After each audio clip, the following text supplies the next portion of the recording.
Hi friends, welcome to Venes vlogs. ఈరోజు మా PG మెస్లో idli పెట్టారు. తిని టేస్ట్ ఎలా ఉందో మీకు రివ్యూ ఇస్తాను. ఇది రవ్వ ఇడ్లీయో లేకుంటే ఇంకే ఇడ్లీయో కామెంట్ చేయండి. నాకేమో ఒక రవ్వ ఇడ్లీ లాగానే అనిపిస్తుంది. రవ్వ ఇడ్లీ కూడా ఇట్లనే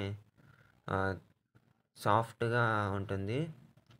ఇక చట్నీ విషయానికి వస్తే చట్నీ ఎప్పుడు తినేదానికన్నా కొంచెం డిఫరెంట్గా అనిపించింది నాకైతే.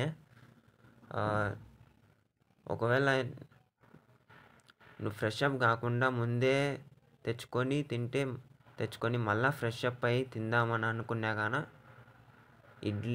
చట్నీ ఏమో ఎండిపోయి అటు ఉంటుంది, అప్పుడు తినడానికైతే అవ్వదు. ఇంకా రివ్యూ విషయానికి వస్తే ఇడ్లీ టేస్ట్ యావరేజ్గా ఉంది. ఆ చట్నీ ముంచాం కాబట్టి యావరేజ్గా ఉంది, లేకుంటే అసలు బాగుండేది కాదు. నాకైతే యావరేజ్గా అనిపించింది టేస్ట్. చూడండి ఎట్లా